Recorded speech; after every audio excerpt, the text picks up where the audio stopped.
Hello students, कैसे हो आप लोग। Good morning to all of you. आज हम लोग बात करने वाले class 12 chapter number 3 current electricity के अंदर नेक्स्ट कंसेप्ट की, मतलब कि डिपेंडेंस ऑफ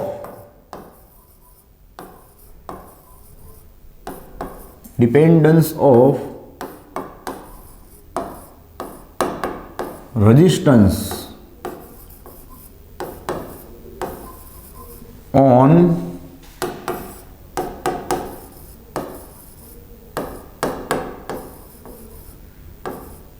डायमेंशंस, कि भाई रेजिस्टेंस वायर के डायमेंशंस पे कैसे डिपेंड करेगा। ओके, इससे पहले अगर हम लोग लास्ट वीडियो लेक्चर की बात करें तो लास्ट वीडियो लेक्चर में हम लोगों ने करंट डेंसिटी को स्टार्ट किया था। तो मैंने आपको रीजन भी बताया था कि भाई why we are studying current density. तो हम लोगों ने बात की थी कि भाई उसके 2-3 रीजन है जिसके लिए हम लोग करंट डेंसिटी नाम की क्वांटिटी को डिफाइन करते हैं। कि भाई अगर वायर के अंदर हर जगह पे उसकी जो मास डेंसिटी, या तो आप लोग बोल सकते हो चार्ज डेंसिटी, ठीक है, चार्ज डेंसिटी सही नहीं होगी, मतलब कि हर जगह पे जो rate of flow of charge होगा वो सेम नहीं होगा। या तो ऐसा भी हो सकता है कि उसका क्रॉस सेक्शन यूनिफॉर्म ना हो, या तो ऐसा भी हो सकता है कि उसका क्रॉस सेक्शन उसके रेट ऑफ फ्लो, मतलब कि करंट के साथ परपेंडिकुलर ना हो। तो इन सभी केसेस के अंदर क्या हो सकता है कि भाई अगर किसी जगह पे करंट डेंसिटी अचानक बढ़ जाएगी तो आपका वायर जल या तो मेल्ट, मतलब कि पिघल भी सकता है। तो इसलिए आप लोगों को करंट डेंसिटी को वायर बनाते वक्त ध्यान में रखना होगा, जिसके लिए हम लोगों ने करंट डेंसिटी नाम की क्वांटिटी बनाई थी। जैसे सिंपल सी बात है भाई कि कोई भी डेंसिटी होगी ना तो वो क्या बताएगी, उसका एक अमाउंट बताएगी। जैसे कि पानी के लिए हम लोग डेंसिटी क्यों डिफाइन करते हैं भाई, सेम चीज़ हम लोग करंट के लिए या तो चार्ज के लिए डेंसिटी डिफाइन करते हैं। आप लोग एनर्जी डेंसिटी स्टडी करते हो, चार्ज डेंसिटी स्टडी करते हो, अभी हम लोगों ने करंट डेंसिटी स्टडी की। जैसे हम लोग मास डेंसिटी को स्टडी करते हैं तो सभी में एक ही कंसेप्ट होगा भाई कि ऐसा हो सकता है कि अगर पानी अगर ग्लास में होगा, आपके हाथ में होगा या तो बाल्टी में होगा, तो उस पानी का मास डिफरेंट हो सकता है, लेकिन उसकी जो मास डेंसिटी होगी वो सभी में क्या होगी भाई, सेम होगी। तो इसलिए अगर आप लोग डेंसिटी में जाओगे तो आपका कैलकुलेशन क्या हो जाएगा, और भी इजी हो जाएगा। इसलिए सेम हम लोगों ने, जैसे हम लोग मास डेंसिटी डिफाइन करते हैं वैसे ही हम लोगों ने करंट डेंसिटी को डिफाइन किया था। जहाँ पे हम लोगों ने बात की थी कि अगर उसका क्रॉस सेक्शन यूनिफॉर्म होगा तो हम लोग इक्वेशन लगाएंगे J is equal to I by A. यहाँ पे अपनी शॉर्टकट बनेगी जी आ, ठीक है। हम लोग क्या याद रखेंगे भाई, जी आ। ओके, तो मैं आपसे इस इक्वेशन को क्या बोलूँगा, जी आ वाली शॉर्टकट। फिर हम लोगों ने बात की थी कि अगर जो क्रॉस सेक्शन आपको दिया जाए, ठीक है, वो यूनिफॉर्म ना हो तो आपको क्या करना पड़ेगा कि इसका इंटीग्रेशन करना होगा। रेडी, तो आपको टोटल करंट मिलेगा। वो लास्ट हमने बात की थी कि अगर आपका क्रॉस सेक्शन परपेंडिकुलर ना हो, किसी एंगल पे स्लांट हो, तो आपको क्या करना होगा, नीचे की ओर उसका कॉस कंपोनेंट लेना होगा। कॉस कंपोनेंट ही क्यों लेना होगा वो भी मैंने आपको डिटेल में बताया था कि क्रॉस सेक्शन का जो एरिया वेक्टर होगा वो उस क्रॉस सेक्शन से क्या होगा, परपेंडिकुलर होगा, और करंट के साथ क्या होगा, ध्यान रखना, वो पैरेलल होगा, ठीक है। तो यहाँ पे आप लोग देख सकते हो कि करंट उसके एरिया वेक्टर की डायरेक्शन में होगा और उस क्रॉस सेक्शन से क्या होगा, परपेंडिकुलर होगा। इसलिए हम लोग कोस वाला कंपोनेंट ले रहे थे, ठीक है। चलो इतनी बात की थी। फिर अगर हम लोग आगे बात करें तो चलो इस इक्वेशन की मदद से आप लोग और भी 2 कंसेप्ट को ऐड कर सकते हो। ये कंसेप्ट अगर आप लोगों का लिखना रह गया हो तो आप लोग अब ऐड कर सकते हो कि अगर हम लोग वायर की बात करें तो वायर के अंदर आप लोग लिख सकते हो J इज इक्वल टू आई। ए मतलब क्या होगा, पाई आर स्क्वायर। रेडी, सेम अगर आप लोगों को स्फीयर की बात की जाए, स्फीयर मतलब फॉर एग्जांपल आपको अर्थ का एग्जांपल दिया जाए या तो अर्थ का एमसीक्यू पूछा जाए, तो अर्थ के लिए आप लोग उसका एरिया क्या डिफाइन करोगे भाई, 4 पाई आर स्क्वायर। तो अगर आपका नोट करना बाकी रह गया हो तो ये आप लोग ऐड कर डालना, ठीक है। तो चलो ये आप लोग इक्वेशन को वायर या तो स्फीयर मतलब कि अर्थ के लिए इस टाइप से अप्लाई कर सकते हो कि 4 पाई आर स्क्वायर आएगा। रेडी, और भी हम लोगों ने बात की थी कि भाई सिंपल सी बात है, इसका क्रॉस सेक्शन चेंज हो जाएगा। रेडी, तो खास ध्यान रखना भाई, यहाँ पे I1 यहाँ पे I2 होगा तो ये दोनों में याद रखना भाई, करंट ऑलवेज सेम होगा एज पर law of conservation of charge, कि भाई जितना चार्ज यहाँ से घुसेगा उतना सामने की ओर 100% बाहर निकल के ही रहेगा। तो उसका मतलब क्या हुआ भाई, यहाँ पे J1 और यहाँ पे J2 दोनों तरफ करंट डेंसिटी क्या होगी, डिफरेंट होगी। तो आप ही सोचिए कहाँ पे करंट डेंसिटी ज़्यादा हो जाएगी, तो यहाँ पे उसका एरिया, उसका क्रॉस सेक्शन एरिया कम होगा, तो इसकी करंट डेंसिटी क्या होगी भाई, ज़्यादा होगी। और यहाँ पे करंट डेंसिटी क्या होगी, कम होगी। डेंसिटी का मतलब भी क्या होना, एक जगह पे कितने लोग जमा हो रहे हैं। यहाँ पे एक जगह पे ज़्यादा क्या होंगे, चार्जेस जमा होंगे ऐसा आपको लगेगा, चार्जेस तो सेम ही होंगे। यहाँ पे उससे ज़्यादा जगह मिलेगी तो यहाँ पे चार्जेस कम होंगे ऐसा आपको लगेगा, होंगे सेम, लेकिन यहाँ पे अचानक उसकी डेंसिटी क्या हो जाएगी, बढ़ जाएगी। ठीक है, सपोज कोई एग्जांपल ले हम लोग कि भाई एक बड़ा वाला रूम है, ठीक है, वहाँ पे अगर उसके अंदर 50% आप लोगों ने रखे हुए हैं, सेम वही 50% एक छोटे रूम में आएंगे तो हम लोगों को क्या लगेगा कि यहाँ पे अचानक डेंसिटी बढ़ गई। तो सेम चीज़ यहाँ पे होगी। ठीक है, तो ये सब आपको MCQ में काम आएगा। चलो यहाँ से फिर हम लोगों ने बात की थी नेक्स्ट कि ओम्स लॉ की, ओम्स लॉ के अंदर हम लोगों ने पूरा प्रैक्टिकल बात किया था, उसने ग्राफ कैसे बनाया। उसके अंदर आप लोगों को MCQ पूछा जा सकता है कि भाई I अगेंस्ट V का ग्राफ होगा तो इसका स्लोप क्या आएगा, Y कंपोनेंट याद रखना अपॉन X कंपोनेंट।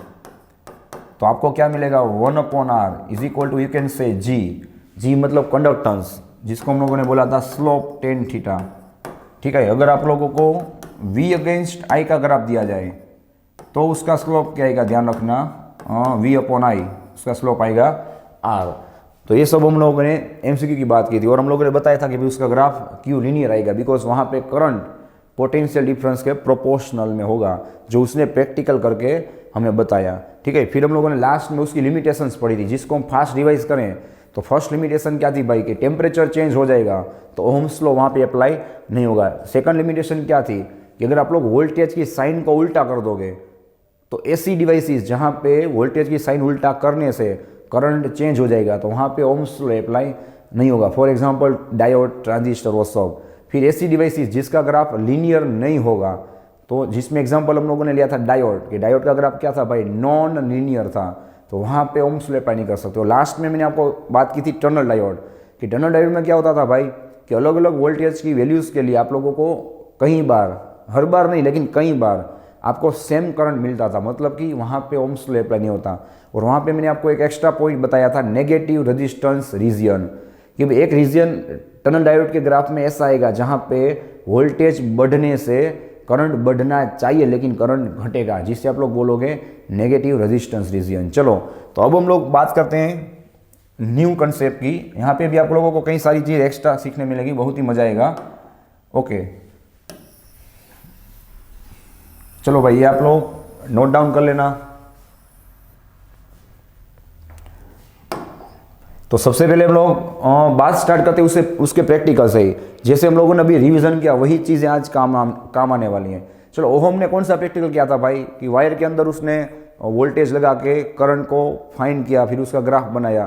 तो ये सब सक्सेसफुल हुआ तो उसकी क्यूरोसिटी, उसकी जिज्ञासा और भी बढ़ी और उसने सोचा कि चलो आज कुछ तूफानी करते हैं, मतलब कि और भी कुछ नया करते हैं। तो उसने क्या तूफानी किया वो हम लोग यहाँ पे देखने वाले हैं। चलो आप लोग खास ध्यान रखना, उसने फिर क्या किया वो हम लोग समझते हैं। चलो सबसे पहले मैंने आपको क्या बताया था भाई, कि उसने एक वायर लिया था जिसकी लेंथ L थी और जिसका क्रॉस सेक्शन एरिया क्या था भाई, A था। ठीक है, फिर उस वायर के साथ उसने एक बैटरी को कनेक्ट किया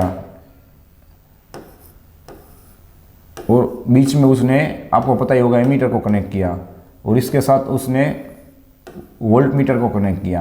रेडी, चलो अब इसकी लेंथ क्या थी L, cross section area A था, याद रखना।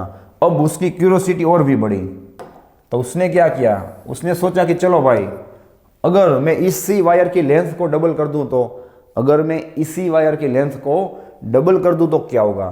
तो हम लोग वही तरह से सोचेंगे भाई कि क्या होना चाहिए। ठीक है, उससे तो जो रिजल्ट मिला वो तो उसने वोल्ट मीटर और एमीटर में देखा, तो सेम चीज़ आप लोगों को याद करनी होगी कि क्या होता होगा। चलो उसने क्या किया भाई, कि खास ध्यान रखना, लेंथ को डबल कर दिया और क्रॉस सेक्शन एरिया तो सेम ही रखा। ठीक है, क्रॉस सेक्शन एरिया उसने सेम रखा, लेकिन लेंथ को उसने क्या कर दिया, जो थी उसे डबल कर दी। उसने मटेरियल भी सेम ही रखा, सपोज कॉपर होगा तो उसने कॉपर ही रखा, एल्यूमिनियम होगा तो उसने एल्यूमिनियम ही रखा, सभी चीज़ें सेम रखी लेकिन उसने लेंथ डबल कर दी। अब उसने सेम प्रैक्टिकल किया, मैं आपको ड्रॉ करके बता रहा हूँ, खास ध्यान रखना कि उसने उसके अंदर सेम वोल्टेज अप्लाई किए, ठीक है। यहाँ पे मैं आपको ड्रॉ करके बता रहा हूँ इसीलिए कि आपका कन्फ्यूजन ना हो। उसने सेम वोल्टेज इसमें अप्लाई किए, तो चलो उसके अंदर जो करंट होगा वो ऑब्वियसली क्या हो जाएगा, चेंज हो जाएगा। तो आप ही सोचिए, एकदम कॉमन सेंस लगाना है कि भाई यहाँ से अगर आप लोग लेंथ डबल कर रहे हो, आप लोग वोल्टेज तो सेम ही अप्लाई कर रहे हो, तो आपके लॉजिक के मुताबिक क्या होना चाहिए, इसके अंदर करंट बढ़ना चाहिए कि घटना चाहिए, मतलब कि इसकी लेंथ आप लोगों ने डबल कर दी है। तो सिंपल सी बात है भाई, आप लोग लॉजिकली भी सोच सकते हो कि आपके रास्ते में अगर एक स्पीड ब्रेकर आता होगा, 2-3 दिन बाद अचानक आपके रास्ते में 2 स्पीड ब्रेकर आएंगे तो क्या होगा भाई, आपका करंट बढ़ेगा या घटेगा? आपका करंट क्या हो जाएगा, घट जाएगा ना, मतलब कि आपकी स्पीड कम हो जाएगी। क्यों? बिकॉज आपके रास्ते में रजिस्टेंस डबल हो गया। तो सेम मेरे भाई, यहाँ पे आप लोग लेंथ डबल कर रहे हो तो सिंपल सी बात है ना कि अंदर क्या होता होगा, उसके अंदर जो रजिस्टेंस होगा वो डबल हो जाएगा, तो करंट क्या हो जाएगा, उल्टा घट जाएगा, मतलब कि हाफ हो जाएगा। तो उसने देखा भाई कि जब, मैं यहाँ पे नीचे लिख के दे रहा हूँ कि जब उसने लेंथ डबल कर दी, वोल्टेज को सेम रखा, तो उसने देखा कि भाई उसे जो करंट मिल रहा है कहाँ पे, एमीटर में। उसने प्रैक्टिकली देखा कि एमीटर में जो उसे करंट मिल रहा है, वो जो करंट पहले मिल रहा था यहाँ से, ठीक है, उससे क्या मिला, उसे हाफ मिला। फिर उसने फिर से क्या किया, अपना खुद का लॉ था जो R = V/I वाला, वो अप्लाई किया। तो ऑब्वियस बात है यहाँ पे रजिस्टेंस चेंज हो जाएगा। तो उसे क्या मिला हम लोग देखते हैं, चलो। न्यू रजिस्टेंस = वोल्टेज उसने सेम रखे और करंट क्या हो गया, ऑटोमेटिकली चेंज हो गया। तो चलो V सेम रखेंगे, हाँ करंट क्या हो गया भाई, जितना था उससे हाफ हो गया। चलो भाई, डिनोमिनेटर का डिनोमिनेटर कहाँ जाएगा, ऊपर की ओर, तो आपको मिलेगा 2 × V/I। चलो V/I मतलब R, तो उसे मिला 2R। मतलब कि उसने देखा कि जब मैं लेंथ डबल करता हूँ, ध्यान रखना भाई, तो रजिस्टेंस भी डबल हो रहा है। आप लोग एक बार पूरी हिस्ट्री समझ लोगे ना, तो यहाँ पे किसी भी टाइप का कन्फ्यूजन नहीं रहेगा, और यहाँ पे कन्फ्यूजन ना होगा तो आगे आपको प्रॉब्लम नहीं होगा। तो सभी आपका टाइम तो सेम ही आप लोग यूज़ करोगे। अभी आप लोग जैसे तैसे पढ़ लोगे भाई, तो क्या होगा, आगे जाके कन्फ्यूजन होगा तो दूसरी बार तीसरी बार आपको पढ़ना होगा, देखना होगा, समझना होगा।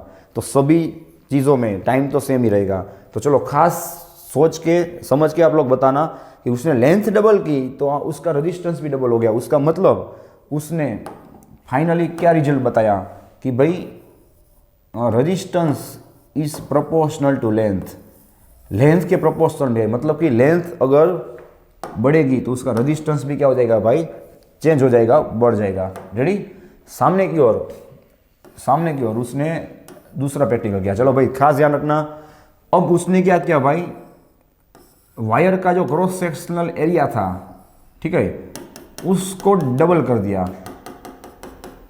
रेडी, वायर का जो क्रॉस सेक्शनल एरिया था उससे डबल कर दिया, और उसने लेंथ क्या रखी भाई, उसने लेंथ सेम ही रखी। रेडी, अब उसने क्या किया, सेम वोल्टेज को अप्लाई किया। ध्यान रखना, सेम वोल्टेज को अप्लाई किया। चलो यहाँ पे मैं आपको लॉजिक बताऊंगा भाई क्या होता होगा, आप लोग सोचना सिर्फ, ठीक है। मैं जो बता रहा हूँ कि चलो यहाँ से वोल्टेज तो क्या होगा, सेम होगा। रेडी, अब वायर की लेंथ भी क्या होगी, सेम ही होगी। लेकिन ऑब्वियस बात है ना, यहाँ पे जो उसका फेस था, फेस मुंह, उसका क्रॉस सेक्शन था, वो यहाँ पे डबल हो गया। तो क्या होगा भाई, अब चार्जेस होंगे वो क्या होंगे भाई, उसको डबल रास्ता मिल जाएगा, वो ज़्यादा यहाँ से पास होंगे। तो उसने एमीटर में देखा कि करंट क्या हो गया भाई, डबल हो गया। सिंपल सी बात है ना भाई, आपका मुंह अगर एक पानी पूरी की जो पूरी होगी उतना खुलता होगा तो आपके मुंह में एक पानी पूरी जाएगी। अगर डबल खुलता होगा, देख लो आप, तो एक साथ 2 पानी पूरी चली जाएगी। मतलब कि 2 चार्जेस, मतलब कि दुगना चार्जेस, आप लोग बोल सकते हो दुगना चार्जेस क्या होगा उसके अंदर दाखिल हो सकता है। तो अब आप ही सोचिए भाई कि क्या होना चाहिए, करंट डबल हो गया। ये सोचने का या तो लॉजिक लगाने का तरीका है, ठीक है, मैंने जो आपको बताया। तो चलो उसने जो देखा वो तो सही में कहाँ पे देखा था, एमीटर में देखा था ना भाई। लेकिन आप तो भी प्रैक्टिकल नहीं कर सकते ना, तो इसलिए आप लोगों को क्या करना होगा, मैंने जो लॉजिक बताया उस हिसाब से सोच के सॉल्यूशन करना होगा, ठीक है। यहाँ पे डबल चार्जेस क्या होगा, इंटर होगा, तो क्या हो जाएगा, उसका करंट डबल हो जाएगा। तो चलो अब हम लोग सेम चीज़ को अप्लाई करेंगे कि भाई जब उसने न्यू एरिया डबल कर दिया, ठीक है, जो पहले था उससे, तो उसे करंट क्या मिला भाई, दुगना मिला। तो चलो उससे अपना क्या किया उसने, ओम्स अप्लाई किया, R dash is equal to V by I dash. Voltage तो उसने सेम रखा था, चलो क्या मिलेगा, वी अपॉन आई डैश मतलब कितना आएगा, 2i। चलो आप लोग देख सकते हो कि भाई v बाई आई मतलब क्या होगा, r अपॉन 2 नीचे आएगा तो क्या हो जाएगा, r बाई 2। तो उसने कौन सा रिजल्ट बताया होगा, आप सोच सकते हो कि भाई जब उसने क्रॉस सेक्शनल एरिया डबल किया तो उसे रेजिस्टेंस हाफ मिला। मतलब उससे वो फाइनल रिजल्ट पे आया कि जब क्रॉस सेक्शन डबल करते हैं तो रेजिस्टेंस हाफ मिलता है। दैट मीन्स क्या हुआ भाई कि r is inversely proportional to cross sectional area है, कि भाई वो क्रॉस सेक्शनल एरिया के इनवर्सली प्रोपोर्शनल होगा कि ए कम होगा तो रेजिस्टेंस ज़्यादा मिलेगा, ए ज़्यादा होगा तो आप लोग देख सकते हो तो उसका रेजिस्टेंस क्या मिलेगा आपको, इस वायर से कम मिलेगा। रेडी, तो चलो आप लोग इसे एक बार नोट कर लेना, ठीक है। ओके, अब हम लोग बात को आगे बढ़ते हैं।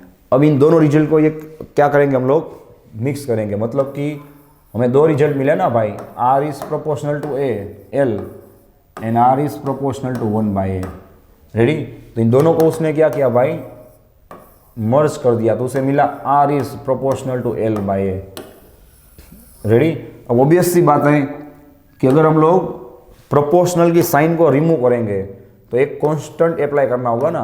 तो आर इज इक्वल टू उसने जो कांस्टेंट रखा जिसे हम बोलेंगे रो एल अपॉन ए, ठीक है, रो एल अपॉन ए, जहां पे where you already know where rho is equal to resistivity, where rho is equal to resistivity. तो सिंपल सी बात है भाई, रेजिस्टिविटी क्या बता रही है, रेजिस्टिविटी इज अ कांस्टेंट। तो ध्यान रखना भाई, रेजिस्टिविटी क्या बताएगी, इस वायर का नेचर बताएगी, उसका स्वभाव बताएगी कि जब उसमें करंट पास होगा तो वो कितना करंट को अपने अंदर पास होने देगी, या तो उससे कितना रजिस्ट करेगी, उससे कितना रोकेगी। तो ऑब्वियस बात है, copper, aluminium, gold, silver, iron, सभी वायर्स की रजिस्टिविटी, उसका नेचर क्या होगा, अलग होगा, इसलिए उन सभी का रेजिस्टेंस क्या होगा, अलग होगा। फिर भले ही आप लोग उसे सेम मटेरियल का same length, same cross section area use करो, लेकिन मटेरियल चेंज हो जाएगा तो उसकी रजिस्टिविटी बदलेगी, रजिस्टिविटी चेंज हो जाएगी तो उसका रेजिस्टेंस भी क्या हो जाएगा भाई, चेंज हो जाएगा। रेडी, तो resistivity is the nature of material. Okay, चलो अब इस इक्वेशन को हम लोग याद रखेंगे एक शॉर्टकट के अंदर जो आपको आगे भी काम आएगा, ठीक है। रो ला, क्या याद रखेंगे भाई, रो, आप लोग देख सकते हो, रो ला मतलब क्या होगा, एल बाई ए। शांति से आप लोग सोच लीजिए, ठीक है, रो ला एल बाई ए। चलो रो एल बाई ए वाला जो शॉर्टकट आपको मिला उसकी मदद से हम लोग, आप लोग सोच भी नहीं सकते उतने एमसीक्यू हम लोग सोल्व करने वाले हैं आज के लेक्चर में, और नेक्स्ट वीडियो में भी कंटिन्यू उतने सारे अलग अलग कंसेप्ट आप लोग रोला वाले इक्वेशन में से बना सकते हो जो आप लोग यहाँ पे आज और नेक्स्ट वीडियो में पढ़ोगे। तो खास ध्यान रखना, ठीक है। तो चलो रेजिस्टिविटी मतलब क्या हो गया, रो। अब हम लोग इसका यूनिट बनाते हैं, क्या होगा देखो, आर का यूनिट क्या होगा, ohm, resistivity as it is. चलो एल का यूनिट क्या होगा, मीटर, और एरिया का यूनिट क्या होगा, मीटर स्क्वायर। चलो यहाँ पे मीटर मीटर क्या हो जाएगा, कट, नीचे की ओर 1 मीटर बचेगा, रो, यहाँ पे मीटर मीटर कट हो जाएगा, नीचे की ओर 1 मीटर बचेगा, सामने की ओर जाएगा। चलो रो का आपको यूनिट क्या मिलेगा, मीटर सामने जाएगा ना, ओहम इंटू मीटर, ये बन गया आपका रो का यूनिट। चलो अब हम लोग रेजिस्टेंस का रेसिप्रोकल निकाल लें। आपको पता ही होगा ना भाई कि कंडक्टेंस, अभी मैंने आपको रिवीजन करवाया था कि कंडक्टेंस G मतलब क्या होगा, खास ध्यान रखना भाई, हम लोग न्यू रिलेशन को फाइंड कर रहे हैं जो डायरेक्टली एमसीक्यू में काम आएगा। G is equal to 1/r। चलो 1/r, आर मतलब क्या होगा भाई, रो ला, रो एल बाई ए। चलो डिनोमिनेटर का डिनोमिनेटर कहाँ पे जाएगा, ऊपर की ओर जाएगा, आपको मिलेगा ए अपॉन रो इंटू एल। अब आप लोग ध्यान से देखिए भाई, जैसे रेजिस्टेंस का रेसिप्रोकल कंडक्टेंस हुआ, वैसे ही रजिस्टिविटी का रेसिप्रोकल क्या हो जाएगा भाई, कंडक्टिविटी। तो यहाँ पे रो नीचे की ओर आएगा तो ऑब्वियसली सिग्मा कहाँ पे आएगा, ऊपर की ओर। तो यहाँ पे आपको मिलेगा sigma into A by L. You can see here sigma into A by L. तो आप लोगों को एक नया रिलेशन मिल जाएगा, कौन सा, तो भाई कंडक्टेंस एंड कंडक्टिविटी के बीच में। यहाँ पे जो रिलेशन था वो कौन सा था भाई, आप लोग देख सकते हो, resistance you can see here and resistivity के बीच में था। यहाँ पे आप लोगों को रिलेशन मिला कंडक्टेंस एंड कंडक्टिविटी के बीच में। रेडी, चलो तो ये इक्वेशन भी आप लोग याद रखोगे, sigma into A by L. Okay, चलो इसका हम लोग क्या बनाएंगे भाई, अब सिग्मा की बात करेंगे ना, वेयर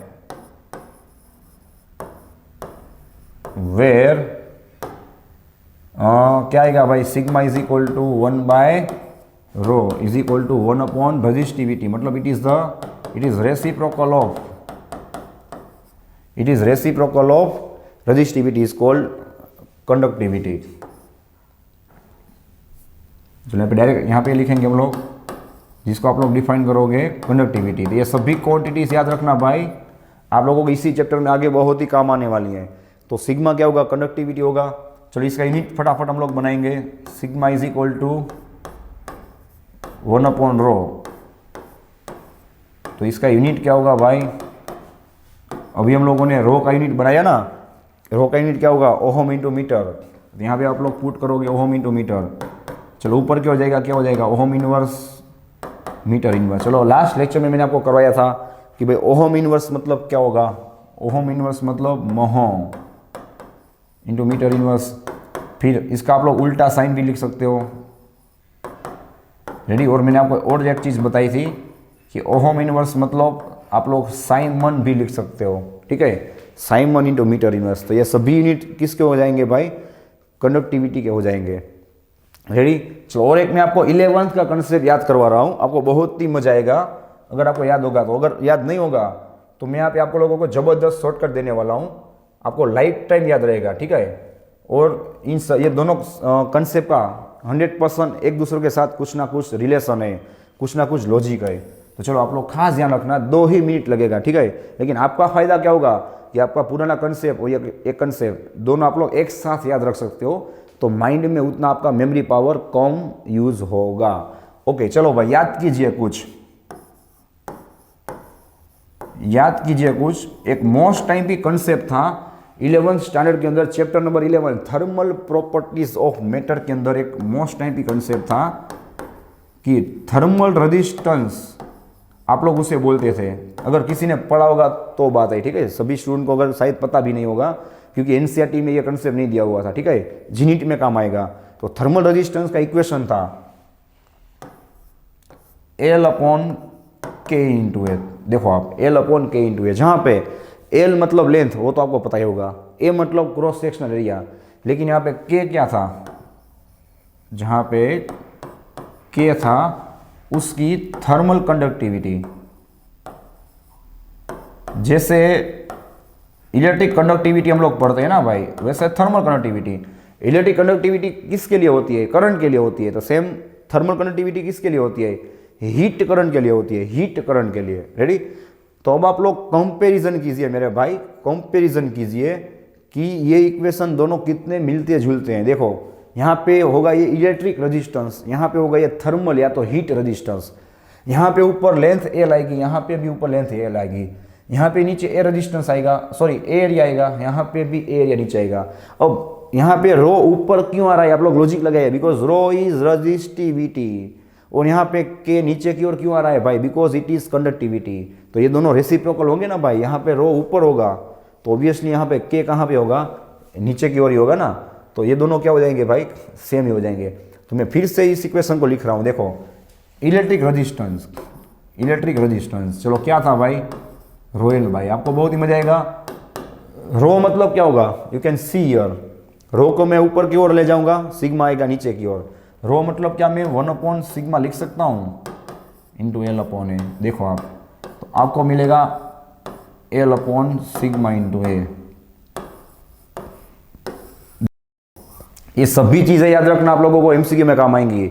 आप लोग डिराइव करने बैठोगे या तो आप लोग डायरेक्ट एग्जाम में याद करोगे, टाइम वेस्ट होगा और आपको आएगा या तो नहीं भी समझ में आएगा। यहाँ पे आप लोगों को सभी चीज़ें रेडीमेड मिल रही हैं, सिर्फ आपको समझ के नोट डाउन करनी है, ठीक है। जब आप पढ़ोगे तब आपको फ़ायदा क्या होगा कि ये सब चीज़ों को आप लोगों को एक साथ मिलाना नहीं होगा, आपको रेडीमेड मिल रहा है। तो देखो एक नया रिलेशन मिल गया आपको, resistance is equal L by sigma into A. अब आप इन दोनों को कंपेयर कीजिए, 100% मैचिंग आ रहा है कि नहीं। L L A A it is thermal conductivity, it is electric conductivity. तो चलो यहाँ पे मैंने आपको शॉर्टकट क्या बताया, रोला, ठीक है, कि रोला में से आप लोग मैंने जितना करवाया उसमें से कुछ भी डिराइव कर सकते हो। ये कुछ याद नहीं रखना है, सिर्फ रोला याद रखना है। ये सब क्यों लिखा हुआ है भाई, लॉजिक लगाने के लिए कि भाई ऐसा ऐसा भी पूछा जा सकता है, जो आपको हर एक बुक में या तो कहीं पे भी दिखने नहीं मिलेगा। दूसरी बात कि यहाँ पे भी मैं आपको एक शॉर्टकट बता रहा हूँ, क्योंकि ये इक्वेशन भी मोस्ट टाइम की इक्वेशन है 11th स्टैंडर्ड के लिए, ठीक है। तो आर मतलब हम लोग याद रखेंगे रावण, ठीक है। आर मतलब क्या याद रखेंगे भाई, रावण। और की एल बाय के मतलब याद रखेंगे उसकी लंका, ठीक है, रावण की लंका। तो हम लोग क्या याद रखेंगे भाई, आर इज इक्वल टू, देखना आप, R is equal to L upon K, हो गया। R is equal to Ravan की Lanka, R is equal to Lanka L by का के A, because it is most time equation. Almost student को क्या हो जाता है भाई, इक्वेशन याद नहीं रहता, मिक्स हो जाता है। इसलिए मैंने इस इक्वेशन का अपने वाले इक्वेशन के साथ मैचिंग बताया कि भाई इतना सारा मिलता जुलता है। तो चलो ऑब्वियसली आपको कुछ नया देखने मिला होगा, तो आप लोग यहाँ से नोट डाउन कर सकते हो। रेडी, चलो अब हम लोग आगे न्यू कंसेप्ट की बात करते हैं कि भाई रेजिस्टेंस, मैंने जो हेडिंग लिखा था ना भाई कि dependence of resistance on dimension, कि भाई डायमेंशन पे रेजिस्टेंस कैसे डिपेंड करता है। तो आप लोगों ने अभी देख लिया ना भाई कि लेंथ पे डिपेंड करेगा, लेंथ डबल हो जाएगी तो रेजिस्टेंस डबल हो जाएगा, एरिया डबल हो जाएगा तो क्या होगा भाई, उसका रेजिस्टेंस हाफ हो जाएगा। तो उस पर डिपेंड करेगा कि नहीं। रेडी, तो अब हम लोग लिखेंगे, यहां पे भी मैं आपको एक जोरदार शॉर्टकट देने वाला हूं, ठीक है। Dependence of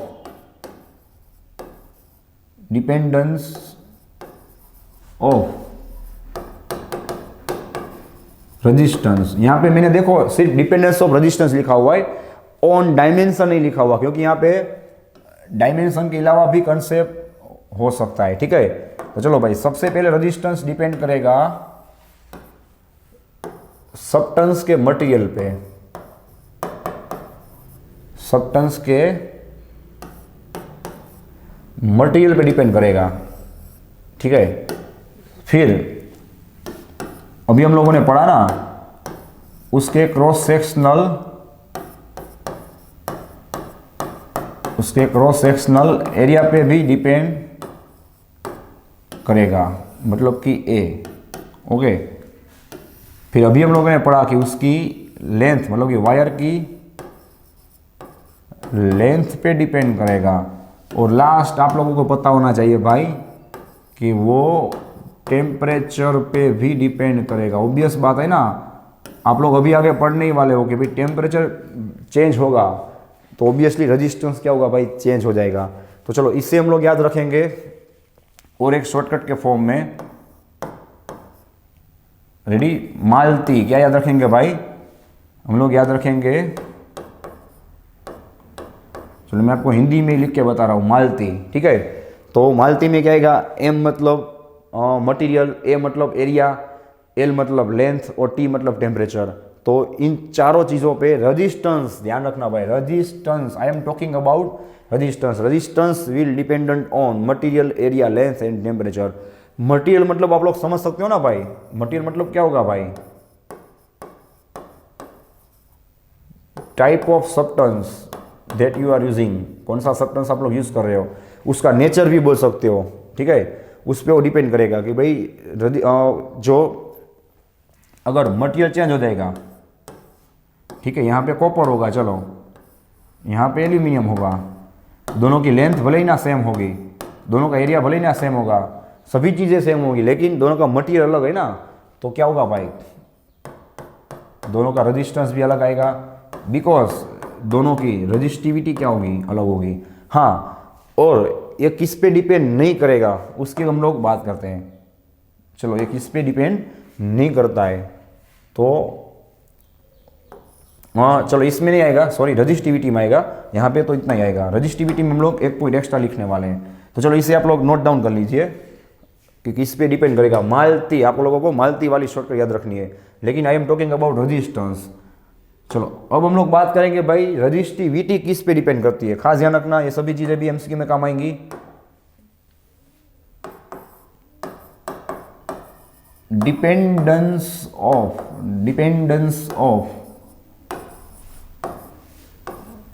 resistivity.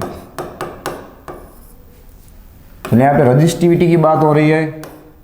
सबसे पहले आप लोग सोच लीजिए रजिस्टिविटी मतलब क्या बताया मैंने, उसका नेचर, तो उस हिसाब से आप लोगों को उसके पॉइंट्स लिखने होंगे। रेडी? तो चलो भाई, रजिस्टिविटी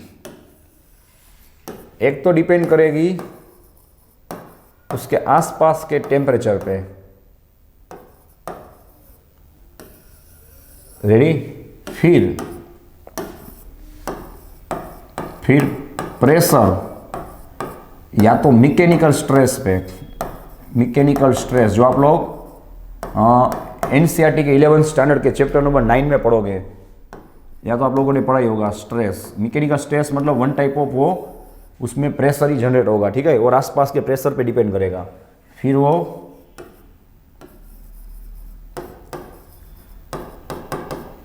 इंटेंसिटी ऑफ लाइट पे डिपेंड करेगी। हाँ, इसमें से ध्यान रखना भाई, कुछ पॉइंट ऐसे हैं कि वो सभी सब्सटेंस को अप्लाई नहीं होंगे, कुछ पॉइंट्स पर्टिकुलर किसी भी सब्सटेंस को अप्लाई हो सकते हैं, सभी को नहीं, ठीक है। उसका नाम भी एयरलेस में दिया होगा, तो वो सब याद रखने की जरूर नहीं है, बिकॉज डेटा आपको फिजिक्स में नहीं पूछा जाएगा।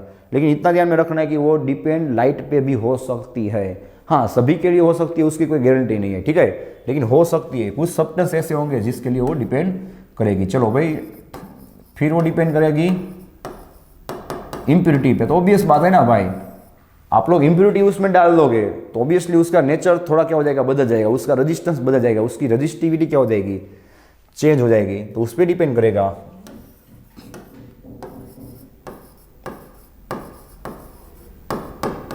फिर वो मैग्नेटिक फील्ड पे डिपेंड करेगी। तो ये सब पॉइंट्स बस आपको थोड़े ध्यान में रखने होंगे कि इन सभी चीज़ों पे डिपेंड कर रही है। और मैंने जो अभी बताया था किस पे डिपेंड नहीं करेगी, वो क्या आएगा, रजिस्टिविटी में आएगा। तो चलो उसकी भी बात कर लेते हैं, ठीक है, कि रो नॉट डिपेंडेंट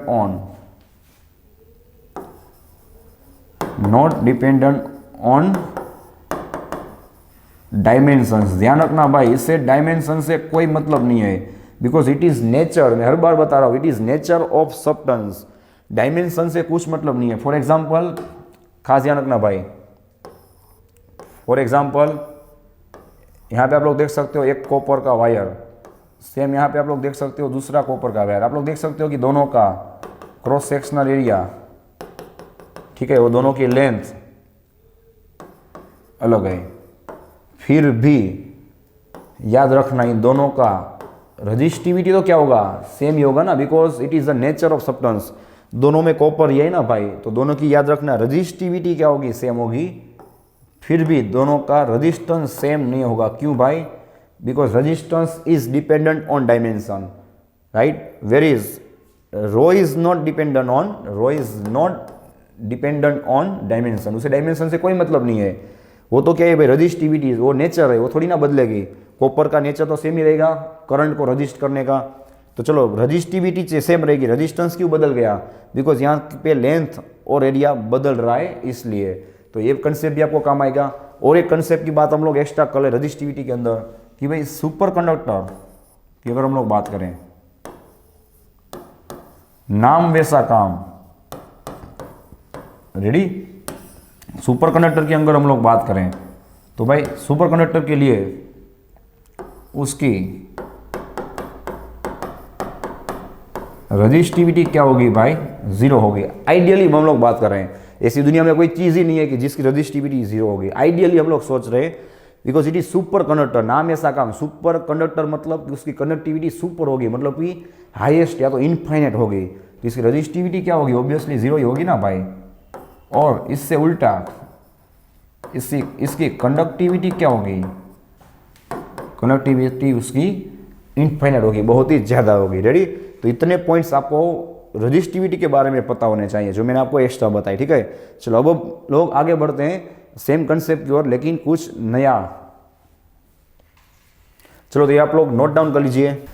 ओके, चलो अब हम लोग नेक्स्ट बात करते हैं कि जितना आप लोगों ने न्यू क्वांटिटीज़ को देखा, यहाँ पे हम लोगों ने अब तक 4 न्यू क्वांटिटीज़ को कंप्लीट किया, जिसके बीच में ऑलमोस्ट स्टूडेंट को कहीं ना कहीं कन्फ्यूज़न होता है। तो उसका हम लोग एक स्मार्ट टेबल बनाएंगे फास्ट, जो आपको कभी कन्फ्यूज़न होगा तो अचानक से काम आ जाएगा। चलो तो खास ध्यान रखना भाई, now we are drawing a smart table for all this 4 quantities. चलो सबसे पहले अगर हम लोग बात करें तो रेजिस्टेंस, ठीक है, रेजिस्टेंस आर, जिसका हम लोगों ने इक्वेशन बनाया रोला, मतलब कि रोयल बाय ए। रेडी? फिर अगर आप लोग उसका रेसिप्रोकल निकालोगे तो आपको क्या मिलेगा? कंडक्टेंस। कंडक्टेंस का सिंबल क्या था भाई? सिग्मा। जो रेजिस्टेंस का क्या होगा? रेसिप्रोकल होगा। रेडी? चलो नेक्स्ट पॉइंट, सेम चीज रजिस्टिविटी। रजिस्टिविटी जिसका सिंबल क्या था भाई? रो। जिसका यूनिट क्या था? जिसका यूनिट था ओहम इंटू मीटर। और सेम यहां पे आएगा कंडक्टिविटी। कंडक्टिविटी जिसका सिंबल क्या होगा भाई? Sigma. It is reciprocal of resistivity. Ready? तो सिग्मा का यूनिट क्या आएगा? अभी हम लोगों ने बताया ना, 1 ohm into metre is equal to ohm inverse metre inverse is equal to mho into metre inverse, और you can say siemens into metre inverse. ठीक है, तो ये चार्ट आपको कब काम आएगा भाई? चलो आप लोगों को सभी क्वांटिटीज अच्छी तरह से पता है, लेकिन मेरे भाई जब हम लोग आगे डेरिवेशन करेंगे ड्रिप वेलोसिटी का, मोबिलिटी का, सेमीकंडक्टर में आप लोगों को कई जगह पे काम आएगा, तो तब ये चीज़ें आप लोगों को एकदम रट के याद होनी चाहिए भाई, कि कहाँ से भी कहीं पे कहीं से भी कहाँ पे भी जाना हो, रो से सिग्मा में, आर से सिग्मा यहाँ से, तो वो आपको पता होना चाहिए। चलो यहाँ पे भाई कंडक्टेंस मतलब क्या आएगा? यस, कैपिटल जी आएगा ना। ओके, चलो तो यहाँ पे आप लोगों को कहाँ से कहाँ जाना है वो सभी आप लोगों को एकदम फास्ट पता होना चाहिए कि भी आर में से जी आएगा। अगर आप लोग सोचने बैठोगे तो कन्फ्यूजन होगा, तो इसलिए हम लोगों ने एक बार इसे सॉर्ट आउट कर लिया। आप लोग ठीक से लिख लेना। ठीक है, तो सिग्मा, कैपिटल जी, आर और रो, ये आपको फटाफट याद होना चाहिए। रेडी? चलो अब हम लोग बात करते हैं नेक्स्ट कंसेप्ट की। बहुत ही ध्यान रखना, बहुत ही मजा आएगा। यही कंसेप्ट याद रखना आप लोग thermal properties of matter 11 standard में भी वर्ड टू वर्ड अप्लाई कर सकते हो। यहाँ पे समझ में आ गया तो वहाँ पे आपका टाइम वेस्ट नहीं होगा। ठीक है, तो चलो खास ध्यान रखना भाई, हम लोग जो बात करने वाले हैं, हम लोग अभी आर इज इक्वल टू रोला वाला इक्वेशन को ही आगे बढ़ाने वाले हैं। R is equal to rho L by A. चलो आज आपको सही में पता चलेगा कि भाई रो एल बाय ए के अंदर लेंथ को कैसे अप्लाई करना है और क्रॉस सेक्शनल एरिया को कैसे अप्लाई करना है। तो चलो ध्यान रखना, हम लोग स्टार्ट करेंगे क्यूब से। यही चीज़ आपको थर्मल प्रॉपर्टीज ऑफ मैटर के अंदर भी काम आएगी। रेडी? चलो फर्स्ट कंसेप्ट,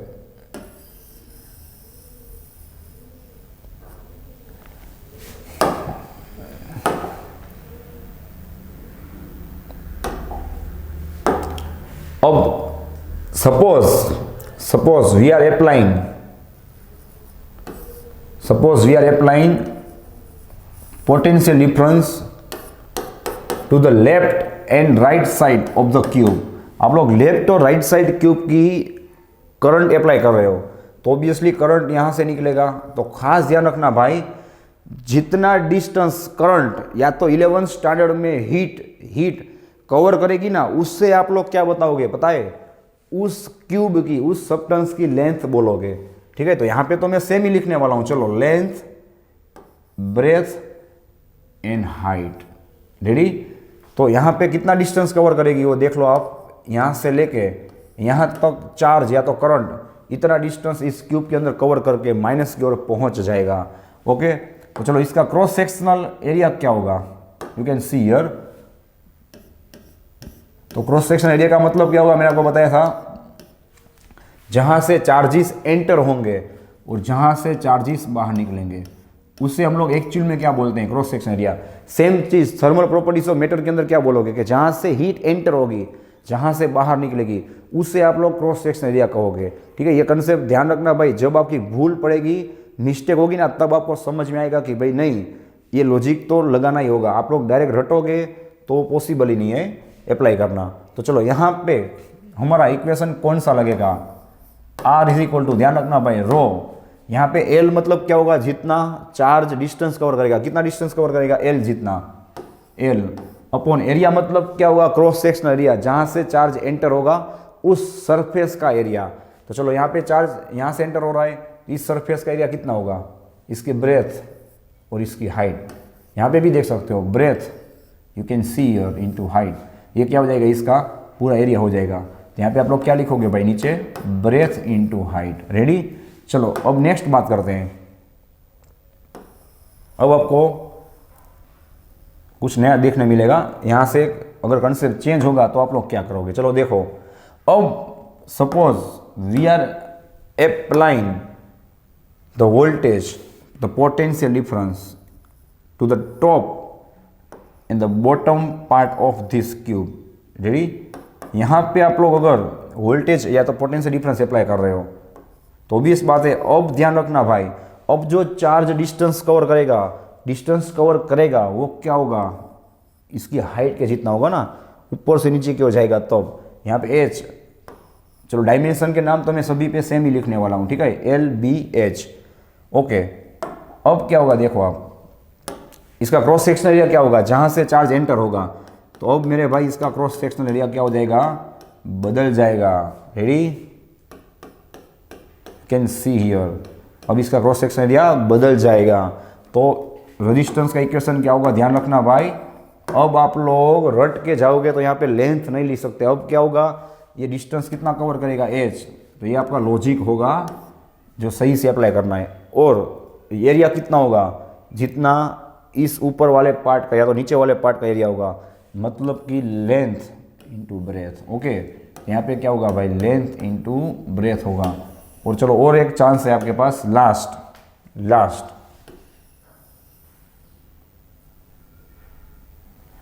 अब सपोज हम लोग वोल्टेज को, ध्यान रखना भाई, सामने वाली वॉल पे अप्लाई कर रहे हैं, ठीक है, और पीछे वाली वॉल पे अप्लाई कर रहे हैं। रेडी, मतलब कि यहाँ पे प्लस आएगा और यहाँ पे माइनस आएगा। ओके, चलो लेंथ तो सेम ही लिखेंगे हम, लेंथ, ब्रेथ, और यहाँ पे लिखेंगे हम लोग हाइट। अब इसके लिए क्रॉस सेक्शनल एरिया कितना होगा, इसके लिए क्रॉस सेक्शनल एरिया क्या होगा, सामने वाली में, ध्यान रखना भाई, वॉल की बात कर रहा हूँ, ये देख लो आप, सामने की वॉल से जाएगा और पीछे की वॉल से वो बाहर निकल जाएगा। तो चलो यहाँ पे आर इज इक्वल टू आप लोग क्या लिखोगे, रो। चलो यहाँ पे एल का काम कौन करेगा, ध्यान रखना भाई, जितना इस क्यूब का ब्रेथ होगा उतना चार्जेस क्या करेगा भाई, डिस्टेंस को कवर करेगा। यहाँ पे उसका ब्रेथ कितना होगा, बी, ठीक है। तो यहाँ पे इस बार ऊपर क्या आएगा, बी आएगा।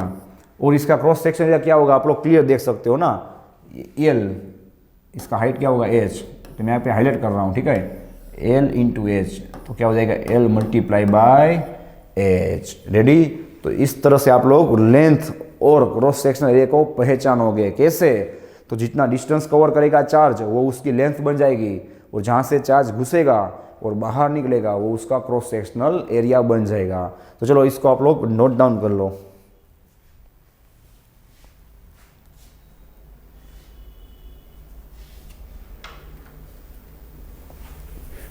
ओके, चलो वो लोग नेक्स्ट कॉन्सेप्ट की बात करते हैं।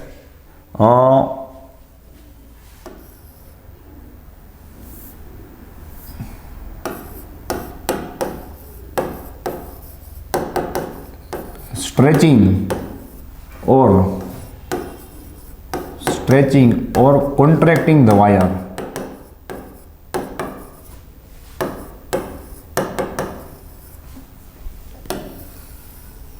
चलो भाई, यहाँ पे हम लोग एक स्मार्ट चार्ट बनाएंगे तो आपको दोनों का डिफरेंस समझने में मजा आएगा। Okay, suppose I am stretching the wire,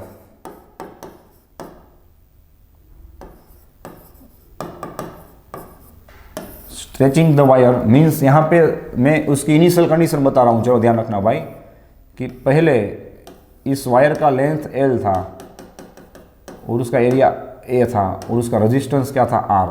obviously इसको मैं स्ट्रेच करूँगा और सपोज मैं इसकी लेंथ को डबल कर दूंगा, ध्यान रखना भाई आप लोग, इसकी लेंथ को मैं डबल कर दूंगा तो ऑब्वियस सी बात है ना कि इसका क्रॉस सेक्शनल एरिया क्या हो जाएगा, हाफ हो जाएगा। रेडी, अगर मैं इसकी लेंथ को स्ट्रेच करके मैं बोल रहा हूँ, स्ट्रेच करके मैं डबल कर दूंगा तो ऑब्वियसली उसका जो क्रॉस सेक्शन एरिया, उसकी जो थिकनेस होगी वो क्या हो जाएगी, अप्रोक्सीमेटली हाफ हो जाएगी। तो चलो यहाँ पे हम लोग अपना रोला वाला इक्वेशन अप्लाई करेंगे। आर डैश मतलब कि न्यू रेजिस्टेंस अब क्या होगा, चेंज हो जाएगा ना भाई, R dash is equal to rho L dash upon A dash is equal to rho. चलो न्यू एल आपको कितना मिला, 2L, डबल कर दिया, एरिया क्या हो गया, उसका हाफ हो गया। चलो क्या होगा आप ये बताइए भाई, डिनोमिनेटर ऊपर जाएगा, 2 टू ज़ा 4 इंटू रोयल बाई, मतलब कि आपको 4 रोला मिलेगा। चलो भाई अगेन रोला मतलब तो क्या होगा, R is equal to rho L by उसका पुराना वाला रजिस्टेंस। तो यू कैन सी हियर आपको आर डैश कितना मिलेगा, जो पहले था उससे डबल, सॉरी 4 गुना, मतलब कि 4 टाइम्स। चलो यहाँ पे हम लोग बात करेंगे कॉन्ट्रैक्शन की, या तो आप लोग बोल सकते हो कंप्रेशन, ठीक है। चलो अब हम लोग इसे कंप्रेस करके इसकी लेंथ को, ध्यान रखना भाई, उसकी लेंथ को कंप्रेस करके हाफ कर देंगे तो ऑब्वियसली उसकी लेंथ हाफ होगी तो उसकी थिकनेस बढ़ जाएगी, मतलब कि उसका एरिया हो जाएगा डबल। रेडी, तो चलो क्या होगा, तो उसका न्यू रेजिस्टेंस हम लोग फाइंड करते हैं, royal dash by A dash क्या मिलेगा, एल अब हम लोगों ने क्या कर दिया, हाफ, तो ऑब्वियसली उसका एरिया क्या हो जाएगा, डबल। चलो आपको क्या मिलेगा, रोयल बाय ए, ध्यान रखना इस बार क्या आएगा, 2 नीचे की ओर आएगा, 2 टू ज़ा 4, ठीक है। तो रोयल बाय रोला बाय 4 आपको उसका न्यू रेजिस्टेंस कितना मिलेगा, जो पहले था उससे 1/4 टाइम, 1/4 मतलब 4th पार्ट मिलेगा। रेडी, तो ये था एक और कंसेप्ट, नोट डाउन कर लेना। ओके चलो अब हम लोग लास्ट कंसेप्ट की बात करते हैं। एक साथ 8 चीज़ों का मैं यहाँ पे एक स्मार्ट चार्ट बनाने जा रहा हूँ, तो एक साथ आप लोग 8 तो मिनिमम MCQ सोल्व कर पाओगे, उसमें भी कुछ चेंजेस पूछ सकते हैं वो लोग, तो वो MCQ जो बनेंगे वो एक्स्ट्रा। रेडी, तो चलो आप लोग सिर्फ खास ध्यान रखना। अब हम लोग कंपेरिजन करने वाले हैं, ठीक है, कंपेरिजन की बात करेंगे कि सपोज एक वायर है जिसकी लेंथ L, उसका क्रॉस सेक्शन एरिया क्या होगा, A होगा, तो उसको हम लोग बता देंगे A1 L1। ध्यान रखना भाई, now we are talking about comparison, now we are not stretching और कॉन्ट्रैक्टिंग द वायर। अब हम लोगों को वायर को स्ट्रेच या तो कॉन्ट्रैक्ट नहीं करना है, तो आप लोग दोनों को मिक्स मत करना। एक वायर होगा जिसका रेजिस्टेंस R1 होगा, तो ऑब्वियसली उसका इक्वेशन क्या होगा भाई, रो L1 बाय A1, इसको ध्यान में रखना, ठीक है। अब इस वायर की हम लोग कंपैरिजन करने वाले हैं, चलो ठीक से देखिएगा। सबसे पहले हम लोग दूसरा वायर लेंगे जिसका सपोज लेंथ होगा पहले वाले वायर से दुगना, खास ध्यान रखना, और उसका क्रॉस सेक्शनल एरिया क्या होगा भाई, दोनों का सेम होगा। शांति से सोचिएगा भाई, हम लोग दोनों अलग अलग वायर की बात कर रहे हैं, दोनों का रजिस्टिविटी सेम होगा, दोनों का मटेरियल सेम है, सिर्फ मैं क्या कर रहा हूँ, एक वायर की लेंथ L1 रख रहा हूँ, दूसरे वायर की लेंथ में 2L1 मतलब उससे दुगना रख रहा हूँ, दोनों का क्रॉस सेक्शन मैंने सेम रखा हुआ है, तो इन दोनों के बीच में रजिस्टेंस का कंपैरिजन क्या होगा उसकी हम लोग बात करने वाले हैं। चलो तो खास ध्यान रखना, फर्स्ट MCQ, हाँ तो क्या होगा भाई, R2 is equal to rho L2 by A2, ठीक है। चलो रो L2 कितना है भाई, पहले वाले से दुगना, अपॉन A2 तो कितना है, खास ध्यान रखना भाई, A2 और A1 दोनों सेम है, ओके। तो 2 कहाँ पे आ जाएगा, बाहर की ओर, आपको मिलेगा 2 rho L1 by A1, so R2 is equal to 2। चलो रो L1 बाय A1 मतलब फिर से क्या आ जाएगा, R1। रेडी, तो इस कंडीशन में इस दूसरे वायर का रेजिस्टेंस पहले वायर से 2 गुना ज़्यादा, मतलब 2 टाइम्स ज़्यादा होगा। ओके नेक्स्ट, चलो भाई अब हम लोग क्या करेंगे, L2 को एज इट इज रखेंगे। सपोज उसका क्रॉस सेक्शनल एरिया पहले वाले वायर से हम लोग दुगना रख देंगे। तो चलो भाई क्या होगा देखते हैं। अब हम लोग धीरे धीरे स्पीड को बढ़ाएंगे। R2 is equal to ρL2/2। चलो भाई क्या होगा आप ही सोचिए। L2 L1 दोनों सेम ही होंगे, लेकिन एरिया मैंने इस बार क्या कर दिया, पहले था उससे डबल। चलो क्या आएगा, ρL1/A1, ρL1/A1 अगेन R1, तो आपको मिलेगा R1/2, मतलब कि रेजिस्टेंस क्या हो जाएगा भाई, हाफ हो जाएगा। चलो नेक्स्ट बात करते हैं।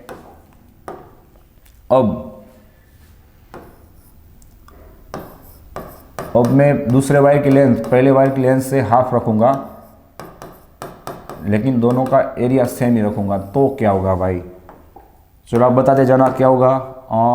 R2 is equal to again ρL2/A2 rho. चलो न्यू लेंथ कितनी रखी हम लोगों ने, पहले से हाफ, और एरिया क्या रखा हम लोगों ने as it is.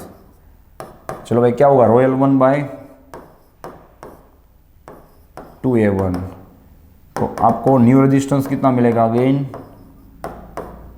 R1/2, you can see here. Okay चलो नेक्स्ट कंसेप्ट। अब हम लोग लेंथ को सेम रखेंगे, एरिया को क्या कर देंगे भाई, हाफ। रेडी, तो चलो भाई क्या होगा, R2 is equal to ρL2/A2 into, चलो अब L2 क्या होगा, L1 सेम ही रहेगा, A2 क्या हो जाएगा, A1/2। चलो डिनोमिनेटर कहाँ पे आएगा, ऊपर की ओर जाएगा, तो आपको मिलेगा 2 into ρL1/A1। So R2 is equal, चलो ρL1/A1 मतलब क्या होगा, R1, मतलब 2R1 आ जाएगा। चलो नेक्स्ट पॉइंट। अब क्या होगा, खास ध्यान रखना भाई,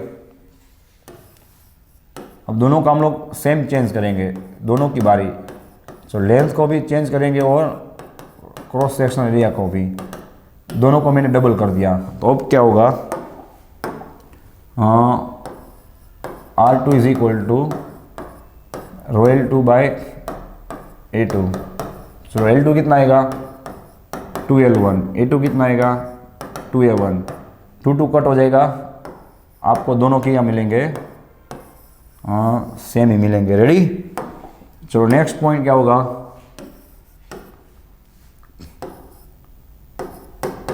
L2 को L1 से हाफ कर देंगे, और सेम A2 को भी क्या करेंगे भाई, A1 से हाफ कर देंगे। चलो डायरेक्ट मैं लिख रहा हूँ, क्या आएगा आंसर आप ये सोचिए।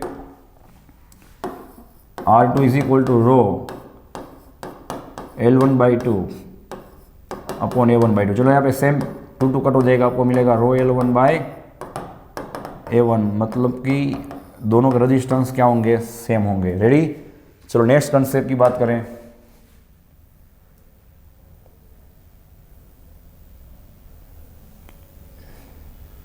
ओके अब क्या होगा कि सपोज लेंथ हाफ किया जाए और उसका एरिया उस जो पहले था उससे डबल रखा जाए। तो अब ध्यान रखना भाई क्या होगा, जो स्टूडेंट्स एकदम वीक हैं और उन लोगों को नीट क्लियर करना है, जो स्टूडेंट एकदम वीक हैं और उन लोगों को नीट क्लियर करना है, उन लोगों के लिए सब बहुत ही काम आएगा भाई, कि आप लोग एक बार अच्छी तरह से समझ लीजिए, फिर आपको कोई टेंशन ही नहीं है। Ready, R2 is equal to, चलो भाई L2 मतलब क्या होगा, L1/2, ठीक है, और नीचे क्या आएगा 2A1। अब ध्यान रखना भाई 2 कहाँ पे आएगा, नीचे की ओर। रेडी, तो नीचे कितना हो जाएगा, 4 हो जाएगा, ρL1/4A1। चलो क्या मिलेगा भाई, R1/4। रेडी, तो ये सब चीज़ें आपको रेडीमेड मिल रही हैं भाई, आप लोगों को सिर्फ समझनी है और नोट डाउन कर डालनी है। लास्ट क्या होगा, अब लेंथ यस दुगना करेंगे और एरिया उसका हाफ कर देंगे। चलो लास्ट पॉइंट, तो आप लोग समझ गए होंगे क्या होगा। R2 is equal to rho into 2L1 upon A1/2। चलो डिनोमिनेटर का डिनोमिनेटर कहाँ पे आ जाएगा, ऊपर की ओर। आपको मिलेगा R2 is equal to 4 into rho L1/A1। Final you will get R2 is equal to 4R1। तो चलो ये बन गया आपके और 8 मतलब 8 MCQs, जिसका मैंने आपको स्मार्ट चार्ट बना के दिया है रेडीमेड। आप लोगों को सिर्फ इसके बारे में सोचना है कि भाई ऐसे ऐसे भी पूछा जा सकता है। ओके, तो यहाँ पे हम लोगों ने सभी पॉसिबिलिटीज़ को कंप्लीट कर लिया। चलो ये तो कुछ भी नहीं है, और नेक्स्ट वीडियो में भी हम लोग इस रोला वाले इक्वेशन को आगे बढ़ाएंगे, और भी नए नए कंसेप्ट को हम लोग सोल्व करने वाले, और भी कई चीज़ें अभी बाकी रह गई हैं। ठीक है, तो चलो यहाँ पे कुछ डाउट हो तो आप लोग मुझे इन्फॉर्म कर सकते हो। So thanks for watching this video, take care of yourself and see you soon in the next lecture.